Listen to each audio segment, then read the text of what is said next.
जम्मू आणि काश्मीरमध्ये नियंत्रण रेषेवर पाकिस्तानी सैन्याने केलेल्या गोळीबारात भारतीय जवान शहीद झाल्याची दुःखद माहिती समोर येते। भारतीय जवानाच्या सर्वोच्च बलिदानाची माहिती व्हाईट नाईट कॉर्प्सने बुधवारी रात्री अधिकृत अकाउंटवरून शेअर केली आहे, ज्यामध्ये असं लिहिलंय की जीओसी आणि व्हाईट नाईट कॉर्प्सचे ऑल रँक 5व्या फील्ड रेजिमेंटचे लान्स नाईक दिनेश कुमार यांच्या सर्वोच्च बलिदानाला सलाम। त्यांनी 7 मे 2025 रोजी पाकिस्तानी सैन्याकडून झालेल्या गोळीबारात आपले प्राण गमावले।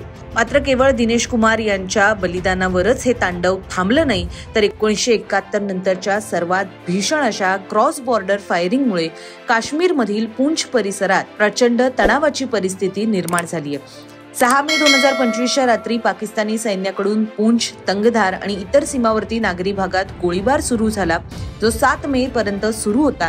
या जोरदार गोळीबारामुळे घरांचं मोठं नुकसान झालंय, अनेक रहिवाशांना पळून जावं लागलंय, तर अनेक लोक हे जखमी सुद्धा झालेत। याचबरोबर 13 नागरिकांचा मृत्यू झाल्याची माहिती सुद्धा आता समोर येते। पाकिस्तानी सैन्याने केवळ अंधाधुंद गोळीबार करत एलओसीवरील युद्धबंदीचं उल्लंघन केलं नाही, तर जम्मू आणि काश्मीरमधील पूंछ सेक्टरच्या नागरी वस्तीत सुद्धा पाकिस्तानकडून निर्दयीपणे गोळीबार करण्यात आला।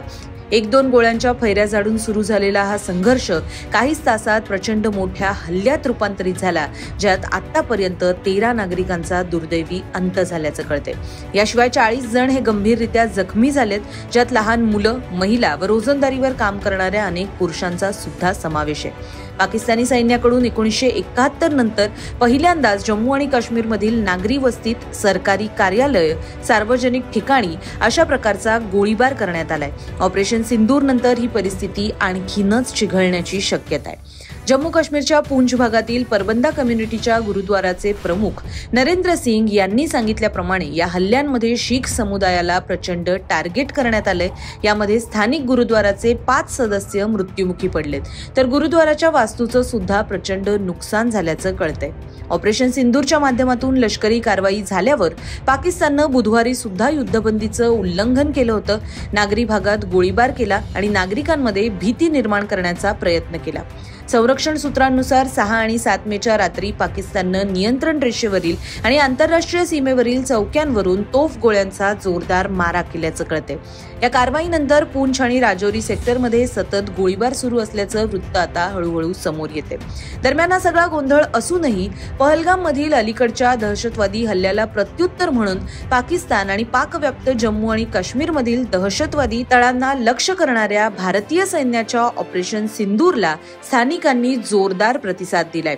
एका स्थानिक नागरिकाने सांगितलं की काहीही झालं तरी आम्ही आमचं घर सोडणार नाही, भारतीय सैन्याला आमचा कायमच पाठिंबा असेल। आजही युद्धबंदीचं उल्लंघन होऊ शकतं, ऑपरेशन सिंदूर हेच योग्य प्रत्युत्तर आहे।